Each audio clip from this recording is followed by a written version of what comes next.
Okay, so today we're doing something a little different. Oh, Yeah, we're diving into a piece of creative writing, a French poem titled Dedication. sounds intriguing. Yeah, and you know what really got me? Well, the title itself. Yeah. It's addressed to someone the author says they never really knew. Okay. But this person, this unknown person, had a huge impact on the author's life. Interesting. And the emotions, wow. Joy, fear, hope, despair. A whole roller coaster. Exactly, like it's all crammed into just a few lines. I see. So to help us understand this all, we've got a literary expert here with us. Thanks for joining us. Glad to be here. Always excited to explore the depths of poetry. So I was thinking, before we really dig in, maybe it'd be cool to hear the poem in French. Oh, I like that idea. You know, even if you don't speak French, the sounds, the music of the language can be really powerful. Absolutely. Hearing the original language adds a whole other dimension. Okay, so here goes. Reads the poem in French with emphasis on emotional cadence and rhythm. Wow. Chills. Literally chills. Right.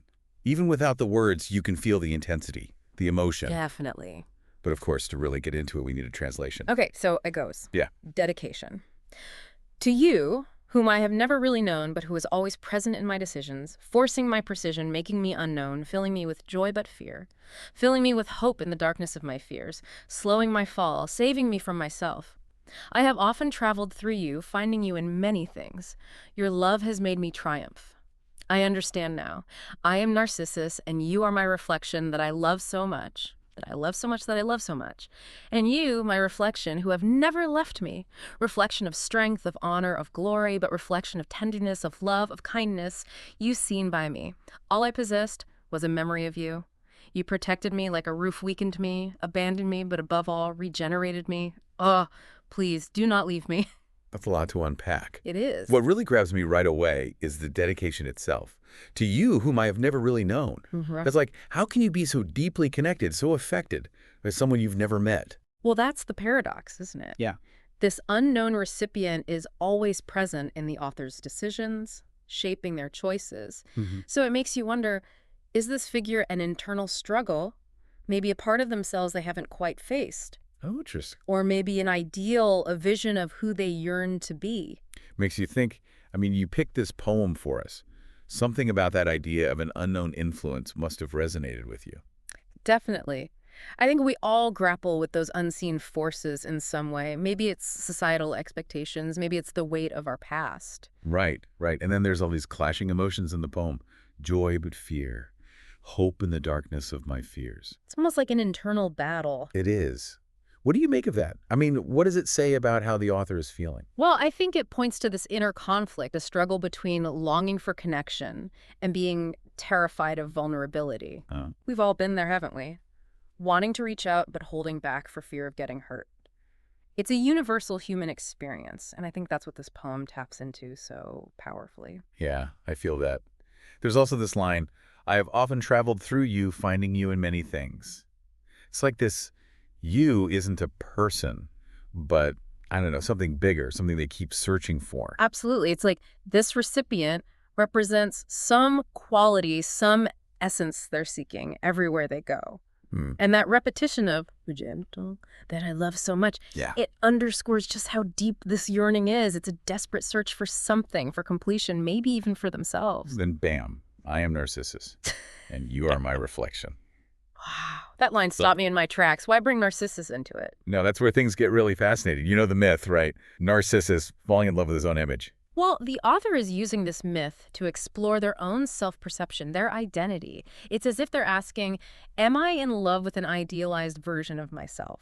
Am I chasing after something I can never actually reach? So it's all about self-love then? I don't think it's that simple. Okay. Remember how the reflection is described? Strength, tenderness, honor, kindness. Yeah. It's this duality.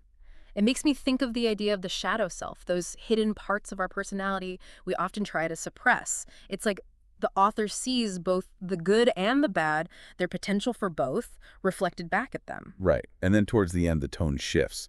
There's this plea, almost desperation, do not leave me. Right, right. What do you think that means? Is it about fear? Like a fear of losing themselves, or maybe becoming too dependent on this idealized reflection? That's the key question, isn't it? It highlights the danger of getting fixated on an ideal image, whether it's of ourselves or someone else. We have to be careful not to lose our true selves in that pursuit. Wow. This poem really makes you think. You know, it's interesting. The format itself, the dedication, actually plays into the whole theme. How so? Well, by dedicating this very personal struggle to someone unknown, it like the author is acknowledging how the outside world, those external forces, influence our internal battles. Yeah, I see that. The dedication adds another layer, blurring the lines between inner and outer, self and other. Exactly. It's brilliant, really. So we have this poem that's grappling with identity, with how we see ourselves, the impact of the unknown. And it's all wrapped up in these incredibly powerful images and emotions. Exactly. And it forces us to confront some tough questions, like how much control do we really have over who we become? Right. Are we shaped only by our own choices? Hmm. Or do these outside forces, even unknown ones, play a part? Big questions. Lots to ponder. If we are in some way reflections of others and ourselves, how does that change how we see the world? And how we see ourselves. Exactly. Thank you for taking this deep dive with us. It's been a fascinating exploration. My pleasure. Always a joy to delve into these complex themes. I hope our listeners are as captivated by this poem as we are. It's a reminder that even in the unknown, even in those reflections, we can find pieces of ourselves, pieces of truth. Beautifully said. And who knows, maybe in pondering these questions, we discover something new about ourselves, about the world around us. Absolutely. Thanks again for joining us. Until next time, keep exploring.